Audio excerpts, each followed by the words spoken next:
നമ്മളൊന്ന് വന്നിട്ട് നെല്ലിയമ്പതിക്കാണ്. നമ്മൾ പോയിരുന്ന ടൈം എന്ന് പറഞ്ഞാൽ അലാക്കിന്റെ ബ്യൂട്ടിഫുൾ ആയിരുന്നു. പക്ഷെ ഇപ്പൊ നിങ്ങൾ ആ വൈക്ക് പോകരുത്, അമ്മാരി ഡേഞ്ചറാണ്. നെല്ലിയമ്പതി ടൗണിൽ നിന്ന് 1500-1600 റുപ്യക്ക് നമുക്ക് ജീപ്പ് കിട്ടും. ഈ കാണുന്ന ഫോറസ്റ്റ് ചെക്ക് പോസ്റ്റിൽ പെർ ഹെഡ് 50 റുപ്യയും ജീപ്പിന് 100 റുപ്യയും കൊടുക്കും. നമുക്കതൊന്നും അറിയേണ്ട ആവശ്യമില്ല, കാരണം നമ്മൾ ട്രാവൽ വിത്ത് ഐക്കോണിക് എന്ന് പറഞ്ഞിട്ടുള്ള ഒരു പേജിന്റെ കൂടെയാണ് വന്നിട്ട് ഒക്കെ ഓല നോക്കിക്കോളേ. ഓഫ് റോഡ് എന്ന് പറഞ്ഞാൽ ഇതാണ് ഓഫ് റോഡ്. ഓഫ് റോഡ് എന്ന് പറഞ്ഞപ്പോ തുപ്പലൊക്കെ പാടെ തെറിച്ചു. ഞാൻ ആദ്യമായിട്ടാണ് ഇമാരി ഒരു ഓഫ് റോഡിന് പോകുന്നത്. കുത്തിക്കുലുങ്ങിട്ട് കിഡ്നിയൊക്കെ പാടെ തലച്ചോറ് കയറിക്കണ്.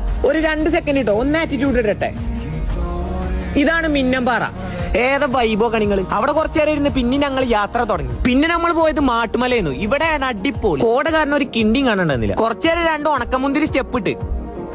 ഈ നിൽക്കുന്ന രണ്ടാൾ എന്താ ഉദ്ദേശിച്ച് നിച്ച് മനസ്സിലായില്ല. ഒന്നിനാത്ര പോകുന്ന മനുഷ്യന്മാരിൽ നിന്ന് കളിച്ചിട്ട് കളിയോ കണികൾ. അതാണ് ഈ സ്ട്രേഞ്ചേഴ്സ് ക്യാമ്പിന്റെ പ്രത്യേകത. വയസ്സും പ്രായമൊക്കെ നമ്മളെങ്ങനെ മറന്നിട്ട് പോകും. ഇതിൽ വന്ന മനുഷ്യന്മാരെ മുന്നേ ഒരു പരിചയമല്ല, പക്ഷെ ഇപ്പൊ ഒരു ഫാമിലി പോലെയാണ്. അവിടുന്ന് ഇറങ്ങി ചോറും വഹിച്ച് ഞങ്ങൾ പോയത് സീതാർകുണ്ട് വ്യൂ പോയിന്റ്. അവിടെ ഒരു മയത്ത് റെയിൻകോട്ട് തന്ന് കണ്ണും കട്ടി നിർത്തിയാൽ മതി. എന്റെ പ്രശ്നങ്ങൾ ഓനോടും പറഞ്ഞു, ഓന്റെ പ്രശ്നങ്ങൾ ഇന്നോടും പറഞ്ഞു. തുറന്നു പറയാനുള്ള മടി കാരനാണ് കണ്ണ് കെട്ടി. വ്യൂ പോയിന്റ് കണ്ട് ഞങ്ങൾ പോകും. പോരുമ്പോ കണ്ട കാഴ്ചയാണ്. ഇന്നലെ വരെ ഒരു പരിചയമില്ലാത്ത ഓനക്ക് മൂത്രയ്ക്കാൻ കുട പിടിച്ചു കൊടുക്കാണ് ഓന്. ബാക്കി നാളെ.